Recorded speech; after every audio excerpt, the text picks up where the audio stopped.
ದೇವರ ವಾಕ್ಯಗಳನ್ನೇ ನಾವು ಮನನ ಮಾಡಿಕೊಂಡು ನಾವು ಹೋಗ್ತಾ ಇರ್ತೇವೋ ಅಂತ ಸಮಯದಲ್ಲಿ ದೇವರು ನಮ್ಮನ್ನ ಯೋಗ್ಯ ಪಾತ್ರೆಯನ್ನಾಗಿ ಆತನು ನಮ್ಮನ್ನ ಪರಿವರ್ತನೆ ಮಾಡೋದನ್ನ ನೋಡ್ತೇವೆ. ನಮ್ಮಲ್ಲಿರುವಂತ ಎಲ್ಲ ಕಲ್ಮಶಗಳನ್ನ ತೆಗೆದು, ಒಂದು ವೇಳೆ ನಾವು ಯಾರಾದರೂ ಒಟ್ಟಿಗೆ ನಾವು ಕೋಪದಿಂದ ಅವರೊಟ್ಟಿಗೆ ನಾವು ಮಾತಾಡದೆ ಇರಬಹುದು, ಈ ದಿನಗಳಲ್ಲಿ ಈ ಕ್ಷಣದಿಂದಲೇ ದೇವರನ್ನ ನಮ್ಮನ್ನ ನಾವು ಆತನಿಗೆ ಒಪ್ಪಿಸಿಕೊಡುವ ಪ್ರೇರಣೆ. ಯಾಕಂದ್ರೆ ನಾವು ವಾಕ್ಯದಿಂದ ನಾವು ತುಂಬಿಸಲ್ಪಡುವಾಗ ಅಥವಾ ದೇವರ ಪ್ರಸನ್ನತೆಯಲ್ಲಿ ನಮ್ಮ ತುಂಬಿಸಲ್ಪಡುವಾಗ ಕ್ಷಮಿಸುವಂತ ಗುಣಗಳು ನಮ್ಮ ಜೀವಿತದಲ್ಲಿ ಬರ್ತದೆ, ಪ್ರೀತಿ ಮಾಡುವಂತ ಗುಣಗಳು ನಮ್ಮ ಜೀವಿತದಲ್ಲಿ ಬರ್ತದೆ. ಬರೀ ನಾವು ಹೆಸರಿಗೆ ನಾವು ಪ್ರೀತಿ ಮಾಡ್ತೀವಿ, ನಾವು ಅವ್ರನ್ನ ದ್ವೇಷ ಮಾಡಲ್ಲ ಅಂತ ನಾವು ಹೇಳೋದಾದ್ರೆ ಅದು ದೇವರ ವಾಕ್ಯ ನಮ್ಮಲ್ಲಿ ಇಲ್ಲ ಅಂದ್ರೆ ಅದು ಪ್ರೀತಿಯನ್ನ ತೋರಿಸೋದಕ್ಕೆ ತುಂಬಾ ಕಷ್ಟ ಆಗ್ತದೆ ಪ್ರಿಯ. ನಾವು ದೇವರ ವಾಕ್ಯನ ಪ್ರತಿನಿತ್ಯ ಓದುವಾಗ ಅಥವಾ ದೇವರ ವಾಕ್ಯವನ್ನು ಅಧ್ಯಯನ ಮಾಡುವಾಗ ನಮ್ಮ ಮುಖಾಂತರ ಅನೇಕ ಆತ್ಮಗಳು ದೇವರ ಕಡೆಗೆ ಬರುವಂತೆ, ಮಾತ್ರವಲ್ಲದೆ ಅನೇಕ ಕುಟುಂಬಗಳಲ್ಲಿ ಆಶೀರ್ವಾದಗಳನ್ನ ನಮ್ಮ ಮುಖಾಂತರ ತರುವಂತದವರಾಗಿದ್ದೇವೆ ಪ್ರೇರೆ. ಯಾಕೆಂದ್ರೆ ಯೋಗ್ಯ ಪಾತ್ರೆ ಅಂತ ನಾವು ನೋಡುವುದಾದ್ರೆ ಇದು ನಾವು ಯಾವ ರೀತಿಯಾಗಿ ನಾವು ಈ ಲೋಕದಲ್ಲಿ ಜೀವಿಸ್ತಾ ಇದ್ದೇವೆ, ಯೋಗ್ಯರಾಗಿ ಇದ್ದೇವಾ ಅಥವಾ ಇನ್ನು ಅಶುದ್ಧರಾಗಿಯೇ ನಾವು ಬರೀ ಹೆಸರಿಗೆ ಮಾತ್ರ ಕ್ರೈಸ್ತರಾಗಿದ್ದುಕೊಂಡು ತಮ್ಮ ಕೆಲಸ ಕಾರ್ಯಗಳನ್ನೇ ನಾವು ಅದೇ ಅಶುದ್ಧವಾಗಿ ನಾವು ಮಾಡ್ತಾ ಇದ್ದೇವ. ಏಕೆಂದ್ರೆ ನಾವು ವಾಕ್ಯವನ್ನ ಓದುವಂತವ್ರು ಅಥವಾ ವಾಕ್ಯವನ್ನ ಅಧ್ಯಯನ ಮಾಡುವಂತವ್ರು ತಮ್ಮ ಎಲ್ಲ ತನ್ನ ಕಾರ್ಯಗಳನ್ನ ಬಿಟ್ಟು ದೇವರ ಪ್ರಸನ್ನತೆಯಲ್ಲಿ ನಮ್ಮನ್ನು ನಾವು ತೊಡಗಿಸಿಕೊಂಡು ಪ್ರತಿನಿತ್ಯ ಏನಾದ್ರೂ ಒಂದು ದೇವರ ಒಂದು ಮಹಿಮೆಯಲ್ಲಿ ನಾವು ತೊಡಗಿಸಿಕೊಳ್ಳುತ್ತಾ ಒಂದು ಒಳ್ಳೆ ಕೆಲಸಗಳನ್ನ ನಾವು ಮಾಡ್ಬೇಕೆಂಬುದಾಗಿ, ಅಥವಾ ದೇವರು ನಮ್ಮನ್ನ ಒಂದು ಯೋಗ್ಯವಾದ ಪಾತ್ರೆಯನ್ನಾಗಿ ಇತರರಿಗೆ ಒಂದು ಸಹಾಯ ಮಾಡುವ ಹಾಗೆ ದೇವರ ಕಾರ್ಯಗಳನ್ನ ಮಾಡುವಂತೆ ನಾವು ನಡೀತಾ ಇದ್ದೇವೆ ಎಂಬುದಾಗಿ ನಮ್ಮನ್ನು ನಾವು ಪರೀಕ್ಷೆ ಮಾಡಿಕೊಳ್ಳೋ ಪ್ರೇರಣೆ. ಯಾಕೆಂದ್ರೆ ನಾವು ಪ್ರತಿನಿತ್ಯ, ಈಗ ನಾ ಎಕ್ಸಾಂಪಲ್ ಹೇಳಿದ್ರೆ, ನಮ್ಮ ಮನೆಗೆ ಬರುವಂತ ಹಾಲು ಹಾಕುವಂತವರಾಗಿರ್ಬೋದು ಅಥವಾ ಪೇಪರ್ ಹಾಕುವಂತವರಾಗಿರ್ಬೋದು ಅಥವಾ ಬೇರೆ ಇನ್ನಿತರ ಸಣ್ಣ ಪುಟ್ಟ ನಮಗೆ ಸಹಾಯ ಮಾಡುವಂತವರೊಟ್ಟಿಗೆ ನಮ್ಮ ವರ್ತನೆಗಳು ಹೇಗೆ ಈ ದಿನಗಳಲ್ಲಿ ನಾವು ಮಾಡ್ತಾ ಇದ್ದೇವೆ ಪ್ರೇರೆ. ನಮ್ಮ ಮನೆ ಕೆಲಸದವರೊಟ್ಟಿಗೆ ನಾವು ಪ್ರೀತಿಯಿಂದ ಮಾತಾಡ್ತಾ ಇದ್ದೇವ, ಅಥವಾ ನಮ್ಮ ಸಭೆಯ ಎಲ್ಲ ಕುಟುಂಬದಲ್ಲಿ ನಾವು ಯಾರೊಟ್ಟಿಗೆ ನಾವು ಜಾಸ್ತಿ ಸಮಯ ಕಳೀತಾ ಇದ್ದೇವೆ, ನಮ್ಗೆ ಗೊತ್ತಿಲ್ಲದವರು ಅಥವಾ ನಮ್ಮ ವಿರುದ್ಧವಾಗಿ ಮಾತನಾಡುವಂತವ್ರು, ನಮ್ಮ ದ್ವೇಷ ಮಾಡುವಂತವ್ರೊಟ್ಟಿಗೆ ನಾವು ಅವರೊಟ್ಟಿಗೆ ಹೋಗಿ ನಾವು ಮಾತನಾಡುವಾಗ ಅಥವಾ ಅವ್ರನ್ನ ಕ್ಷಮಿಸಿ ನಾವು ಮುಂದೆ ಹೋಗುವಾಗ ದೇವರು ನಮ್ಮನ್ನ ಇನ್ನೂ ಉನ್ನತವಾದಂತ ಕಾರ್ಯಗಳಲ್ಲಿ ತೊಡಗಿಸುವುದನ್ನ ನಾವು ನೋಡ್ತೇವೆ ಪ್ರೇರೆ.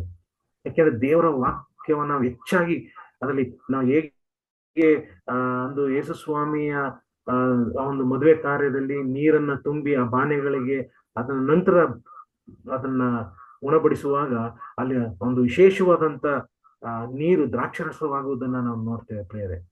ಸೊ ನಾವು ಈ ದಿನಗಳಲ್ಲಿ ದೇವರ ವಾಕ್ಯ ಎಂಬುದನ್ನ ನಾವು ಪ್ರತಿನಿತ್ಯ ನಾವು ಓದುವಾಗ ಆ ದ್ರಾಕ್ಷರಸವು ಹೇಗೆ ಜನರಲ್ಲಿ ಒಂದು ಕಾರ್ಯ ಮಾಡುತ್ತೋ ಅದೇ ರೀತಿಯಾಗಿ ನಮ್ಮ ಜೀವಿತವು ಇತರರಲ್ಲಿ ಕಾರ್ಯ ಮಾಡ್ತಾ ಇದೆಯಾ, ಇದೊಂದು ನಮ್ಮನ್ನ ನಾವು ಪರೀಕ್ಷೆ ಮಾಡಿಕೊಳ್ಳುವಂತ ಈ ಮುಂಜಾನೆ ವೇಳೆಯಲ್ಲಿ ಪರೀಕ್ಷೆ ಮಾಡಿಕೊಳ್ಳುವಂತದ್ದು ಸಂಗತಿ ಆಗಿದೆ ಪ್ರಿಯರೇ. ಯಾಕೆಂದ್ರೆ ಒಂದು ವೇಳೆ ನಾವು ಆ ರೀತಿಯಾಗಿ ನಾವು ವಾಕ್ಯವನ್ನು ಓದಿದರೂ ಸಹ ನಾವು ಇತರರಿಗೆ ಯೋಗ್ಯವಾದ ಪಾತ್ರೆಯಾಗಿ ನಾವು ಕಾರ್ಯ ಮಾಡದೇ ಇದ್ದರೆ ದೇವರ ವಾಕ್ಯವು ನಮ್ಮಲ್ಲಿ ಕಾರ್ಯ ಮಾಡ್ತಾ ಇಲ್ಲ ಎಂಬುದಾಗಿ ಪ್ರಿಯರೇ. ಸೈತಾನನು ಆ ಕ್ಷಣದಲ್ಲೇ ಬಂದು ನಮ್ಮ ವಾಕ್ಯಗಳನ್ನ ತೆಗೆದು ತನ್ನ ಕಾರ್ಯಗಳನ್ನ ಮಾಡಿಕೊಳ್ಳುವಂತ ಸ್ಥಿತಿಯಲ್ಲಿ ನಾವು ನೋಡೋರಾಗಿದ್ದೇವೆ ಪ್ರಿಯರೇ. ದೇವರ ವಾಕ್ಯನ ಓದ್ತೇವೆ, ಆದ್ರೆ ಒಂದು ಉತ್ತಮವಾದ ಬಳಕೆಗೆ ನಾವು ಬರ್ತಾ ಇಲ್ಲ ಎಂಬುದಾಗಿ ನೋಡುವುದಾದ್ರೆ ನಾವು ಹೆಚ್ಚಾಗಿ ದೇವರ ವಾಕ್ಯವನ್ನು ಅಧ್ಯಯನ ಮಾಡ್ತಾ ಇಲ್ಲ. ಯಾಕೆಂದ್ರೆ ದೇವರ ಪ್ರಸನ್ನತೆ ನಮ್ಮಲ್ಲಿ ಇದೆ ಎಂಬುದಾದ್ರೆ ನೋಡುವುದಾದ್ರೆ ನಾವು ಇತರರಿಗೆ ಒಳ್ಳೆ ಕಾರ್ಯಗಳನ್ನ ಮಾಡುವುದಾಗಿ ಅಥವಾ ಇತರರಿಗೆ ಆಶೀರ್ವಾದದಾಯಕರಾಗಿ ನಾವು ಇದ್ದೇವ, ಅಥವಾ ನಾವು ಅಲ್ಲಿ ಯೇಸು ಸ್ವಾಮಿಯ ಒಂದು ನೋಡುವಾಗ ದ್ರಾಕ್ಷರಸವನ್ನಾಗಿ ಅವರು ಹಂಚುವಾಗ ಅದು ನೀರನ್ನ ದ್ರಾಕ್ಷರಸವಾಗಿ ಹಂಚುವಾಗ ಅಲ್ಲಿ ಆ ಕುಡಿದಂತವ್ರೆಲ್ಲರೂ ಸಹ ಅಲ್ಲಿ ವಾಕ್ಯದಲ್ಲಿ ಹೇಳ್ತಾರೆ, ಕುಡಿದಂತವ್ರೆಲ್ಲರೂ ದೇವರಲ್ಲಿ ಅವನು ತುಂಬಾ ಚೆನ್ನಾಗಿದೆ ಎಂಬುದಾಗಿ ನಾವು ನೋಡ್ತೇವೆ. ಮದುವೆ ಮನೆಯಲ್ಲಿ ಒಂದು ಅದ್ಭುತವಾದಂತ ರೀತಿಯಲ್ಲಿ ದೇವರಲ್ಲಿ ಕಾರ್ಯ ಮಾಡ್ದ. ಸೊ ನಮ್ಮ ಜೀವಿತದಲ್ಲೂ ಸಹ ಅದೇ ನೀರು ಅಂದ್ರೆ ನೀರನ್ನ ನಾವು ಅಂದ್ರೆ ದೇವರ ವಾಕ್ಯವನ್ನ ಅದೇ ನಾವು ನಮ್ಮಲ್ಲಿ ತುಂಬಿಸಿಕೊಳ್ಳುವಾಗ ನಮ್ಮಲ್ಲಿ ಯಾಕೆ ಆ ನೀರು ದ್ರಾಕ್ಷರಸವಾಗಿ ಪರಿವರ್ತನೆ ಆಯ್ತು, ಅದೇ ರೀತಿಯಾದಂತ ವಾಕ್ಯಗಳು ನಮ್ಮಲ್ಲಿ ಇರುವುದಾದ್ರೆ ಅದೇ ರೀತಿಯ ದ್ರಾಕ್ಷರಸವಾಗಿ ಪರಿವರ್ತನೆ ಆಗುವಾಗ ನಮ್ಮ ಈ ವಾಕ್ಯಗಳು ನಮ್ಮ ಮುಖಾಂತರ ಕಾರ್ಯಗಳನ್ನ ಮಾಡ್ತಾ ಇದ್ದೇವಾ, ಇದು ಯೋಚನೆ ಮಾಡ್ಬೇಕಾದಂತ ಸಂಗತಿ ಆಗಿದೆ ಪ್ರಿಯರೇ. ಯಾಕೆಂದ್ರೆ ನಾವು ಕಡೆಯೇ ದಿನಗಳಲ್ಲಿ ಇದ್ದೇವೆ. ನಾವು ವಾಕ್ಯಗಳನ್ನು ಓದುವಾಗ ವಾಕ್ಯಗಳನ್ನ ನಾವು ಆಲಿಸುವಾಗ ದೇವರ ವಾಕ್ಯದ ಒಂದು ಕಾರ್ಯವು ಪ್ರಸನ್ನತೆಯು ದೇವರ ಒಂದು ಕಾರ್ಯಗಳು ನಮ್ಮ ಮುಖಾಂತರ ಆಗ್ತಾ ಇದೀವಿ ಎಂಬುದಾಗಿ ನಮ್ಮನ್ನು ನಾವು ಪರೀಕ್ಷೆ ಮಾಡಿಕೊಳ್ಳೋದಾಗಿದೆ ಪ್ರಿಯರೇ. ಈ ಸಮಯದಲ್ಲಿ ನಾನು ಹೇಳಕ್ಕೆ ಇಷ್ಟಪಡೋದೇನಂದ್ರೆ, ದೇವರ ವಾಕ್ಯವನ್ನು ನಾವು ಹೆಚ್ಚಾಗಿ ಅಧ್ಯಯನ ಮಾಡುವಾಗ ದೇವರ ಆ ಒಂದು ಕ್ಷಮಿಸುವಂತ ಗುಣಗಳಾಗಿರ್ಬೋದು, ಸಹಾಯ ಮಾಡುವಂತ ಗುಣಗಳಾಗಿರ್ಬೋದು, ಅಥವಾ ಇನ್ನೊಬ್ಬರಿಗೆ ನಾವು ಉತ್ತೇಜಿಸಿ ಅವರನ್ನ ಒಂದು ಉನ್ನತವಾದ ಸ್ಥಳ ಅಂದ್ರೆ ದೇವರ ಪ್ರಸನ್ನತೆಯಲ್ಲಿ ನಡೆಸುವುದಕ್ಕೆ, ಒಂದು ವೇಳೆ ಅವರ ಕಷ್ಟದಲ್ಲಿ ಇರುವುದಾದ್ರೆ ಅವರಿಗೆ ಸಹಾಯ ಮಾಡುವಂತ ಮನಸ್ಸು ನಮ್ಮಲ್ಲಿ ದೇವರು ಕೊಡುವಂತವನಾಗಿದ್ದಾನೆ ಪ್ರಿಯರೇ. ನಾವು ಕೆಲಸ ಮಾಡುವಂತ ಸ್ಥಳಗಳಾಗಿರ್ಬೋದು, ನಾವು ಸಭೆಗಳಲ್ಲಿ ಇರುವಾಗಲೂ ಸಹ ದೇವರು ನಮ್ಮನ್ನು ಒಂದು ಆತನ ಸ್ತುತಿಗಾಗಿ, ಆತನ ಘನಮಾನಕ್ಕಾಗಿ ನಮ್ಮನ್ನು ಉಪಯೋಗಿಸ್ತಾನೆ ಪ್ರಿಯರೇ. ನಮ್ಮನ್ನ ಯೋಗ್ಯವಾದ ಒಂದು ಪಾತ್ರೆಯನ್ನಾಗಿ ಆತನು ಉಪಯೋಗ ಮಾಡುವನಾಗಿದ್ದಾನೆ. ಅದು ಯೋಗ್ಯವಾದ ಪಾತ್ರೆ ಎಂಬುದನ್ನು ನೋಡುವಾಗ ನಮ್ಮನ್ನು ನಾವು ಫಸ್ಟ್ ಮೊದಲನೇದಾಗಿ ನಮ್ಮನ್ನ ಆತನ ರಕ್ತದಿಂದ ನಮ್ಮನ್ನ ತೊಳೆಯಲ್ಪಟ್ಟು ನಮ್ಮನ್ನ ಹೃದಯಗಳನ್ನ ಆತನಿಗೆ ಒಪ್ಪಿಸಿಕೊಟ್ಟು ಬಾಯಿಂದ ಅರಿಕೆ ಮಾಡಿ ಆತನನ್ನ ಅಂಗೀಕರಿಸಿಕೊಳ್ಳುವುದಾಗ ಆತ ನಮ್ಮನ್ನು ಶುದ್ಧಿ ಮಾಡ್ತಾನೆ ಪ್ರಿಯರೇ. ಮತ್ತಲ್ಲದೆ ಆತನ ವಾಕ್ಯಗಳನ್ನ ನಾವು ಪ್ರತಿನಿತ್ಯ ಅಭ್ಯಾಸ ಮಾಡುವಾಗ, ಪ್ರತಿದಿನ ಆತನು ನಮ್ಮ ಒಂದು ಜೀವಿತದ ಮುಖಾಂತರ ಇತರರಿಗೆ ಉಪಯೋಗವಾಗುವ ಹಾಗೆ, ಉತ್ತಮವಾಗಿ ಬಳಕೆ ಆಗುವ ಹಾಗೆ ನಮ್ಮನ್ನ ನಡೆಸುವನಾಗಿದ್ದಾನೆ ಪ್ರಿಯರೇ. ಈ ಸಮಯದಲ್ಲಿ ನಮ್ಮನ್ನೇ ನಾವು ಪರೀಕ್ಷೆ ಮಾಡಿಕೊಳ್ಳುವ, ಒಂದು ಕ್ಷಣ ಹೊತ್ತು ನಮ್ಮ ಕಣ್ಣುಗಳನ್ನು ಮುಚ್ಚಿ ನಮ್ಮ ಹೃದಯಗಳನ್ನು ಪರೀಕ್ಷೆ ಮಾಡಿಕೊಳ್ಳುವ ಪ್ರಿಯರೇ. ನಾನು ಈ ದಿನಗಳಲ್ಲಿ ಯೋಗ್ಯವಾದ ಪಾತ್ರೆಯಾಗಿ ನಾನು ಇದ್ದೇನೋ ಇಲ್ಲವೋ ಎಂಬುದಾಗಿ ನಮ್ಮನ್ನು ಪರೀಕ್ಷೆ ಮಾಡಿಕೊಳ್ಳುವ. ಯಾಕೆಂದ್ರೆ ಅನೇಕ ಸಾರಿ ನಾವು ದೇವರ ಒಂದು ಸನ್ನಿಧಿಯಲ್ಲಿ ಬಂದು, ದೇವರೇ ನಾನು ಇನ್ನು ಮುಂದೆ ಪಾಪ ಮಾಡುವುದಿಲ್ಲ ಎಂಬುದಾಗಿ ಆಲೋಚನೆ ಮಾಡಿ ಆತನಿಗೆ ಒಪ್ಪಿಸಿಕೊಟ್ಟಿದ್ದೇವೆ. ಆದರೂ ಸಹ ಒಂದಲ್ಲ ಒಂದು ರೀತಿಯಲ್ಲಿ ನಾವು ಪಾಪದಲ್ಲಿ ಬಿದ್ದು ದೇವರನ್ನ ಅಲ್ಲಗಳೆಯುವುದನ್ನು ನಾನು ನೋಡ್ತಾ ಇದ್ದೇವೆ. ಆದರೆ ದೇವರು ಮತ್ತೊಮ್ಮೆ ಆತನು ವಾಕ್ಯಗಳಿಂದ ನಮ್ಮನ್ನು ಎಚ್ಚರಿಸಿ ನಮ್ಮ ಪಾಪಗಳನ್ನೆಲ್ಲ ಕ್ಷಮಿಸಿ ಆತನು ನಮ್ಮನ್ನ ಒಂದು ಯೋಗ್ಯವಾದ ಪಾತ್ರೆಯನ್ನಾಗಿ ಉಪಯೋಗ ಮಾಡುವುದಕ್ಕೆ ಆತ ನಮ್ಮನ್ನು ಕರೀತಾ ಇದ್ದಾನೆ ಪ್ರಿಯರೇ. ನಮ್ಮ ಮುಖಾಂತರ ಅನೇಕ ಕಾರ್ಯಗಳನ್ನ ಮಾಡುವುದಕ್ಕೆ ಕಾಯ್ತಾ ಇದ್ದಾನೆ ಪ್ರಿಯರೇ.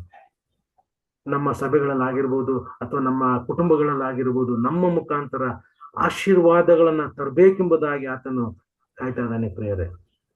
ನಮ್ಮನ್ನೇ ನಾವು ಪರೀಕ್ಷೆ ಮಾಡಿಕೊಳ್ಳುವ, ಒಂದು ವೇಳೆ ನಾವು ಆತರ ಅಥವಾ ದೇವರ ಒಂದು ಯೋಗ್ಯವಾದ ಪಾತ್ರೆಯಾಗಿ ನಾವು ಇದ್ದೇವೆ ಎಂಬುದಾಗಿ ನೋಡುವಾಗ, ಒಂದು ವೇಳೆ ನಾವು ಯೋಗ್ಯರಾಗಿಲ್ಲದಿದ್ದರೆ, ಅಶುದ್ಧರಾಗಿದ್ದರೆ, ಮತ್ತೊಂದು ಸಾರಿ ಆತನನ್ನ ನಾವು ತಮ್ಮ ಹೃದಯಗಳಲ್ಲಿ ಆತನನ್ನು ಅಂಗೀಕರಿಸಿಕೊಳ್ಳುವ ಪ್ರಿಯರೇ. ನಮ್ಮನ್ನು ನಾವು ಆತನಲ್ಲಿ ಅಂಗೀಕರಿಸಿಕೊಂಡು, ದೇವರೇ ಈ ಸಮಯದಲ್ಲಿ ನಾನು ಹೃದಯದಲ್ಲಿ ದೇವರೇ ನಾನು ಇಷ್ಟು ದಿನ ಒಂದು ವೇಳೆ ನಿನ್ನ ವಿರುದ್ಧವಾಗಿ ನಡೆದಿದ್ದರೆ ದೇವರೇ ನನ್ನನ್ನು ಕ್ಷಮಿಸು ಎಂಬುದಾಗಿ ಆತನನ್ನು ನಾವು ಕ್ಷಮೆ ಕೇಳುವ ಪ್ರಿಯರೇ. ಪ್ರತಿ ಕ್ಷಣ ಪ್ರತಿ ಸಮಯ ಆತನ ಸನ್ನಿಧಾನದಲ್ಲಿ ನಡೆಯುವುದಕ್ಕೆ ನಮಗೆ ಬಲ ಕೊಡು. ಯಾಕೆಂದ್ರೆ ಆತನ ದಿವ್ಯ ದೃಷ್ಟಿ ನಮ್ಮ ಮೇಲೆ ಇಲ್ಲ ಅಂದ್ರೆ ನಾವ್ ಏನಿಲ್ಲ ಪ್ರಿಯರೇ. ಯಾಕೆಂದ್ರೆ ಆತನ ದಿವ್ಯ ದೃಷ್ಟಿಗಾಗಿ, ಆತನ ಒಂದು ಮಹಾಕೃಪೆಗಾಗಿ ನಾವು ಬೇಡಿಕೊಳ್ಳುವ ಪ್ರಿಯರೇ. ದೇವರೇ ನಿನ್ನ ಮಹಾಕೃಪೆಯನ್ನು ಒದಗಿಸು ಎಂಬುದಾಗಿ ನಾವು ಕೇಳ್ಕೊಳ್ಳುವ ಪ್ರಿಯರೇ. ಈ ಸಮಯದಲ್ಲಿ ಇಲ್ಲಿ ಇರುವಂತ ನಮ್ಮ ಆನ್ಲೈನ್ ಅಲ್ಲಿ ಬಂದಿರುವಂತ ಎಲ್ಲ ಸಹೋದರ ಸಹೋದರಿಯರಿಗೆ ನಾನು ಕೇಳ್ಕೊಳ್ತೇನೆ, ಒಂದು ವೇಳೆ ನಮ್ಮನ್ನ ನಾವು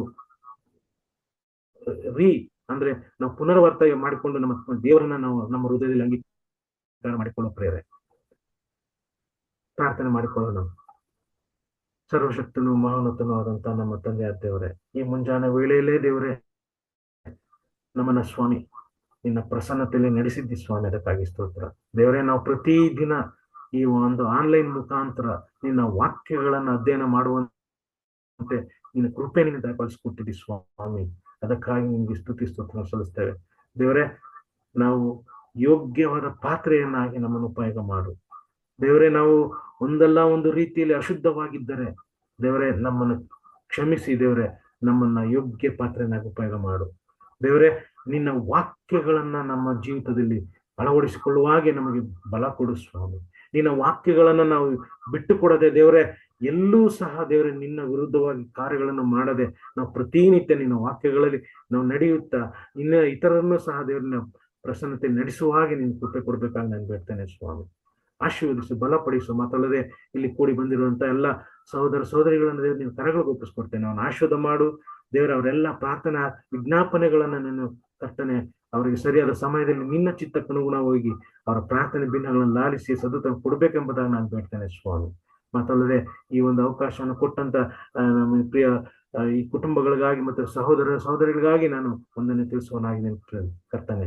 ದೇವರೇ, ಪ್ರತಿಯೊಬ್ಬರ ಹೃದಯದಲ್ಲಿ ನೀನು ಕಾರ್ಯ ಮಾಡು.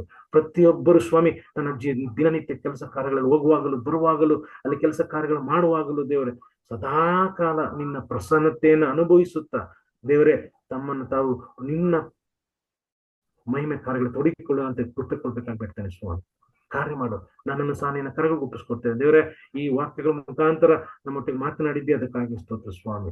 ನಾವು ಎಷ್ಟೇ ನಿನ್ನ ವಾಕ್ಯಗಳನ್ನು ಓದುವಾಗಲೂ ದೇವರೇ ಅಷ್ಟೂ ಸಮಯವೂ ಸಹ ದೇವರೇ ನಿನ್ನ ಪ್ರಸನ್ನತೆ ತುಂಬಿಸು. ಅಷ್ಟೂ ಸಮಯದಲ್ಲಿ ದೇವರೇ ನಾವು ಇತರರಿಗೆ ಯೋಗ್ಯರಾಗಿ ಅಥವಾ ಯೋಗ್ಯ ಕಾರ್ಯಗಳಲ್ಲಿ ನಮ್ಮನ್ನು ತೊಡಗಿಸಿಕೊಳ್ಳುವ ಹಾಗೆ, ನಾವು ಇತರರಿಗೆ ಒಂದು ದ್ರಾಕ್ಷರಸವಾಗಿ ನೀರನ್ನು ಬರೀ ನೀರನ್ನ ದ್ರಾಕ್ಷರಸನಾಗಿ ಮಾಡಿದ ರೀತಿಯಲ್ಲಿ ನಾವು ಇತರರಿಗೂ ಸಹ ಒಂದು ಉತ್ತಮವಾದಂತ ದ್ರಾಕ್ಷರಸರಾಗಿ ನೀನು ನಮ್ಮ ಉಪಯೋಗ ಮಾಡ್ಬೇಕಾಗಿ ಬೇಡ್ತೇನೆ ಸ್ವಾಮಿ.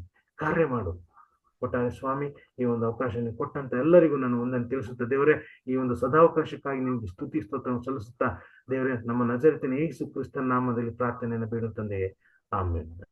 ಆಮೆನ್. ಒಂದು ಸಾರಿ ಈ ಒಂದು ಅವಕಾಶವನ್ನು ಕೊಟ್ಟಂತ ಪ್ರಿಯ ರಾಜು ಬ್ರದರ್ ಅವರಿಗೂ ಹಾಗೂ ಇಲ್ಲಿರುವಂತ ಎಲ್ಲ ಸಹೋದರ ಸಹೋದರಿಗೂ ನಾನು ಒಂದನೇ ತಿಳಿಸುವನಾಗಿದ್ದೇನೆ. ಧನ್ಯವಾದಗಳು. ಪರಲೋಕದ ಪ್ರಾರ್ಥನೆ ಮಾಡಿಕೊಳ್ಳೋಣ. ಪರಲೋಕದಲ್ಲಿರುವ ನಮ್ಮ ತಂದೆಯೇ, ನಿನ್ನ ನಾಮವು ಪರಿಶುದ್ಧವೆಂದು ಎಣಿಸಲ್ಪಡಲಿ, ನಿನ್ನ ರಾಜ್ಯವು ಬರಲಿ, ನಿನ್ನ ಚಿತ್ತವು ಪರಲೋಕದಲ್ಲಿ ನೆರವೇರುವ ಪ್ರಕಾರ ಭೂಲೋಕದಲ್ಲಿಯೂ ನೆರವೇರಲಿ. ನಮ್ಮ ಅನುದಿನದ ಆಹಾರವನ್ನು ಇವತ್ತು ನಮಗೆ ದಯಪಾಲಿಸಿಕೊಡು. ನಮಗೆ ತಪ್ಪು ಮಾಡಿದವರನ್ನು ನಾವು ಕ್ಷಮಿಸಿದಂತೆ ನಮ್ಮ ತಪ್ಪುಗಳನ್ನು ಕ್ಷಮಿಸು. ನಮ್ಮನ್ನು ಶೋಧನೆಯೊಳಗೆ ಸೇರಿಸದೆ ಕೇಡಿನಿಂದ ತಪ್ಪಿಸು. ಯಾಕೆಂದರೆ ರಾಜ್ಯವು ಬಲವು ಮಹಿಮೆಯು ಸದಾಕಾಲ ನಿನ್ನದೇ ಸ್ವಾಮಿ. ಆಮೇಲೆ ನಮ್ಮ ತಂದೆಯಾದ ದೇವರ ಪ್ರೀತಿಯು, ನಮ್ಮ ರಕ್ಷಕನಾದಂತ ಯೇಸು ಕ್ರಿಸ್ತನ ಕೃಪೆಯು, ಪರಿಶುದ್ಧಾತ್ಮ ದೇವರ ಅನುನ್ನತಿಯು, ಐಕ್ಯತೆಯು, ಸಹವಾಸವು ಇಂದು ಎಂದು ಸದಾಕಾಲ ಕೂಡಿ ಬಂದಂತ ದೇವ ಮಂದೆಯ ಸಂಗಡ, ದೇವ ಸಂದೇಶವನ್ನು ನೀಡಿದಂತ ನಿನ್ನ ಭಕ್ತರ ಸಂಗಡ, ವಿಶೇಷವಾಗಿ ಪ್ರಾರ್ಥನೆ ಮಾಡದಂತ ನಿನ್ನ ಭಕ್ತರ ಸಂಗಡ, ಕರ್ತನೆ ಸುಶೇಷ ಗೀತೆ ಹಾಡದಂತ ನಿನ್ನ ಭಕ್ತರ ಸಂಗಡ, ನಮ್ಮೆಲ್ಲರ ಸಂಗಡ ಸದಾಕಾಲ ನೆಲೆಯಾಗಿರ್ಲಿ ಸ್ವಾಮಿ. ಆಮೇನ್. ಆಮೇನ್. ಧನ್ಯವಾದಗಳು ಸಹೋದರರೇ. ಉತ್ತಮವಾದಂತ ಸಂದೇಶಕ್ಕಾಗಿ ವಂದನೆಗಳನ್ನ ಸಲ್ಲಿಸ್ತೇನೆ. ಆ ಸಹೋದರ ಪುಟ್ಟರಾಜ್ ಅವರನ್ನ, ಅವ್ರ ಕುಟುಂಬವನ್ನ ಮತ್ತು ಅವ್ರು ಮಾಡುವಂತ ಸೇವೆಯನ್ನ ಕರ್ತನ ಹೆಚ್ಚಾಗಿ ಆಶೀರ್ವದಿಸಿ ಇನ್ನು ಹೆಚ್ಚಿನ ರೀತಿಯಲ್ಲಿ ತನ್ನ ಮಹಿಮೆಗಾಗಿ ಉಪಯೋಗಿಸಿಕೊಳ್ಳಲಿ ಎಂಬುದಾಗಿ ಪ್ರಾರ್ಥಿಸುತ್ತಾ, ಆರಂಭದ ಪ್ರಾರ್ಥನೆ ಮಾಡಿದಂತ ಸಹೋದರ ಜಾನ್ ಡೇವಿಡ್ ಅವರಿಗೂ, ವಿಶೇಷ ಗೀತೆಯನ್ನು ಆಡಿದಂತ ಸಹೋದರಿ ವರಲಕ್ಷ್ಮಿ ಅವರಿಗೂ, ಈ ಪಾಠವನ್ನು ನಡೆಸ್ಕೊಟ್ಟಂತ ಸಹೋದರ ಪುಟ್ಟರಾಜ್ ವಿಜಯ್ ಅವರಿಗೂ ಧನ್ಯವಾದಗಳನ್ನು ಸಲ್ಲಿಸುತ್ತಾ, ಕರ್ತನ ಕೃಪೆ ನಮ್ಮೆಲ್ಲರ ಮೇಲೆ ಇದ್ದು ಈ ದಿನವನ್ನು ಆಶೀರ್ವಾದದಾಯಕವನ್ನಾಗಿ ಮಾಡಿ ನಮ್ಮನ್ನು ಉಪಯೋಗಿಸಿ ಮತ್ತೆ ಸಾಯಂಕಾಲ ಆತನ ಕೃಪಾ ಸನ್ನಿಧಾನಕ್ಕೆ ಕೂಡಿ ಬರುವಾಗೆ ಕಾರ್ಯ ಮಾಡಲಿ ಎಂಬುದಾಗಿ ಪ್ರಾರ್ಥಿಸುತ್ತಾ ನಮ್ಮೆಲ್ಲರನ್ನ ಕರ್ತನ ಕೃಪಾಸ್ತಕ್ಕೆ ಕೊಡ್ತೇನೆ. ಕರ್ತನ ಕೃಪೆ ನಮ್ಮೆಲ್ಲರ ಸಂಗಡದಲ್ಲಿ. ಆಮೇಲೆ ಧನ್ಯವಾದಗಳು. ಥ್ಯಾಂಕ್ ಯು ಎಲ್ಲರಿಗೂ ಧನ್ಯವಾದಗಳು. ತುಂಬಾ ತುಂಬಾ ಧನ್ಯವಾದಗಳು. Thank you pastor. Thank you.